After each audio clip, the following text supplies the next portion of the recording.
asidi gore gwan brawante fi ummanni mo bakka ummanni jirutti ummanni dhufe aw saat maallaqa reefaa nyaatte maallaqa sandee bisienna yoon qarshii dhabiyan algaan irra jiru kana gurgureen kafala saayiba fagoo dhiisiu algaa irra jiru kana gurgure maallaqa namaa kafalaan garuu immoo viidiyoo waraabee akkas akkasii bakka galatoomaa jedhe viidiyoo sana immoo jirtu eessa akka jirtu sin beeku immoo waan argite ammoo galee san keessaa sin beeku galee sanis akkaan argite garuu immoo wanta kana ani eegaan mucaan akkas naan jee booda akkaawuntii natti ergee asirra dabarsii achirratti eeganii dabarsee asirra dabarsii naan jee eegas booda maaliin jeeni siifi sin dabarsuu nam tokkotti illee dabarsu immoo bakka namni hedduun jiru namni hedduun dhufee awwaabsaati waan kana maallaqa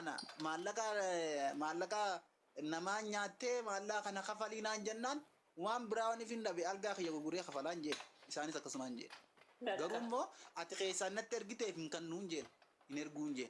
Gaarii goote hin kennin eenyuttuu hin kennin anatti illee hin kennini isatti illee hin kennini qoricha dheengadda birrii 25 si gaafatame sana isa dhaqiitti ittiin bitii rasiisa isaa lafa kaadhu qoricha biteera jettaa uummata Oromoo irratti viidiyoo jedhaaf ergeera viidiyoo galataa ergeera naa kennanii dhumate bakka ishee sitti godhatte nyaachuun barbaadu gonkumaa maallaa kana waan ifin balleessee hin fidansi hin jeen garuu immoo maqaa kanaan akkasitti haasawamoo osoo hin taane jalqaba warraa kaasanii maaliif akkanatti erganii fakkeenyaaf amma namni maqaa naanaan balleessuuf takki dammoo waan kanaan akkanatti ajendaa na godhachuuf akkatti miliyoona sadiitu si barbaachisa waan kana kaansariitti jijjiiramaa jira ati nama fayyaa miila hin qabne mucaa miila qabu jijjiiramaa jira kan jedhamu 90,000 wayii erganii ati immoo nama fayyaa hin qabne akkamitti 33 si erganii maqaa ittiin si balleessuuf maaliif beekta anatu si beeka anatu dheengadda seenaa kee achirratti dubbatee mitiire akkasitti mala sanatti deebisanii akkas ta'ee isiin beeku. Nagaa siniif haa baay'atu. Mubee. Siifu. Dhimma kana mana banaa xiqqoo ture. Erga dhaqamte erga na gargaari jettee si waliin nan jira. Xiqqoo jedhee mana banu moo xiqqoo jedhee dhufu si bira? No mana bani mana kee baniiti akkatti maallaqni kun qabame akkatti ragaan kun nurkaa bahee haqni si balleeffame mana keetti illee himeen galgala immoo mana liiltiitti hima. Maal jettee? Ishi. Mana keetti himaa waa hunda Moritana si kenna. yaa. Moritana charging cufeera wallahi si bu'uura kan jiru laamaan isin yoo argitan malee charging cufeera na baasii daqiiqaa muraasa booda mana bareeddee si waamatu sagantaa wayii jarri sun jarri jimmarraa dhugaadhaan utuura bira geenye jarri bira geenyaan lamuun biisiidha. Daqiiqaa kudhaniin booda mana qotta si waama. yaa. Kache. Okay banka. Na baasi bakka. Mana kee banii mana keetti dhufnee. Mana si banaa moritana si kennaa namoota barbaadu galfattaa chirraa waan goonu waan. Siibu mana mubaarakitti wal agarra. Na baasi siibu. Eeshi. Na baasi. Ibsa koottoti illee mana mubaarakitti wal agarra. Mana mubaarakitti kottaa akkatti maallaqni kun nyaatame akkatti haqa kana baasnee kennine akkatti rooballeen nu ganee infineeffinaa jechuudha. Isinii galee. Daqiiqaa kudhan booda mana mubaarakitti wal agarra. Warra jira jirtan hundi koottaa mana mubaarak. Obsaati immoo na dubbisi keessaan ishii. Dhageessi. Ayyee sin dubbisaa. Dubbisaanii obsaa jabeessaa obsaan namaa waggaa 7 guutuu garaadhaan dugda kanaan ciisuudha.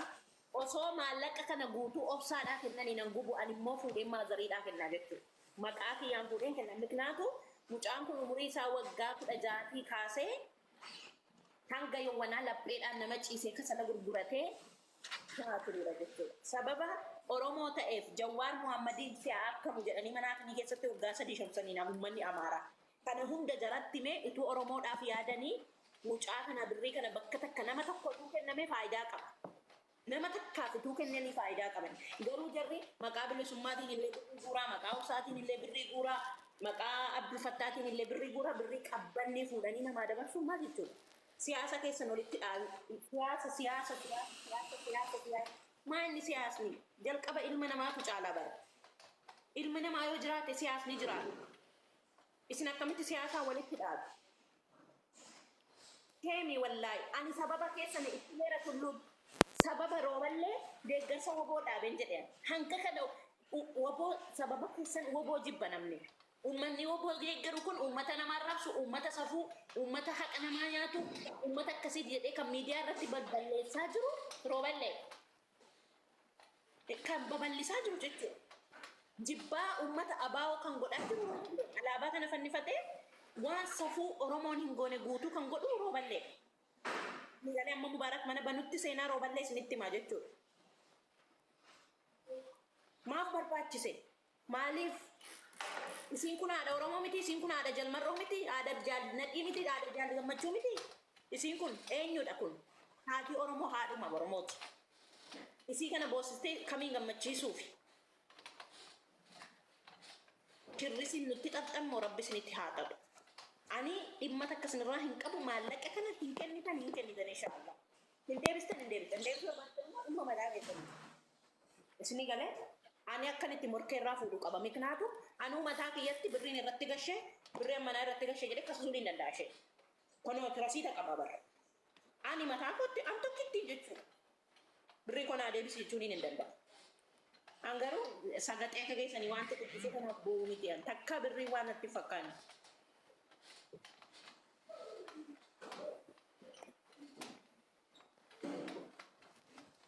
Birrii kana immoo kan na nyaachisee tullu kunoo gubbaarra kan jirudha. Isa na nyaachisee akka rooballee nyaatu kan deeggare isadha. Maaliif isa abdadhee kan kanatti seenee? Akkanitti immoo isa abdadhee nama jalqabaaf birrii 70,000 kennee reeffi maramarsiisamu jedhee reeffi sun maramarsiisamu diimnaan maallaqni isaa deebi'eedha. Nama kana akkamitti nama nu dhiisare?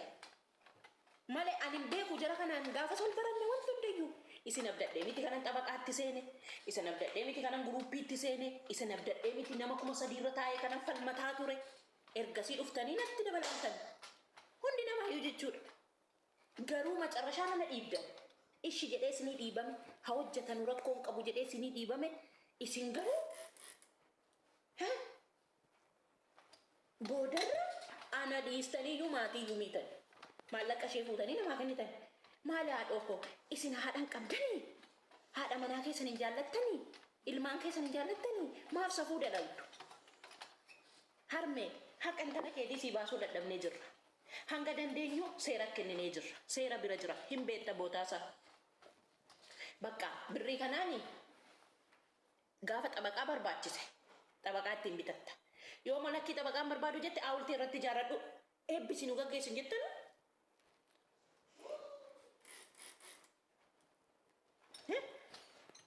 Akkasin jettanuma kun ga'a miti. Kanan immoo gowwittiin tulluu abdadhoo tulluu baratti bofa diimtuu natti taatee bar bofa diimtuu callee bareedduu nasirra na teessee callee fakkaattee na idditee bar tulluu si abdadhee bar akkamitti namni nama abdatu namni akka baatti abdatan hanga wasiilaa nama hanga jedhan si abdadhee baran hanga kaleessa sitti dawwalee sitti boo'u sana si abdataa ture. Kono kaleessa erga sirraa gargarba'ee masiin birrii nyaatameera jettee naan jettee si dawwalee sa'a sanarraa kaasee achumaan akkatti namiite bare. Amma immoo kottu viidiyoon gadi bahe viidiyoon gadi bahe hinde viidiyoon gadi bahu fuularraa qorshee qabasee fakkaate moo budaan ijoollee budaa warra nama arrabsan sana irratti iyyuu mucaa kiyya fudhee gabsii baa jettee yaaddaata hinde.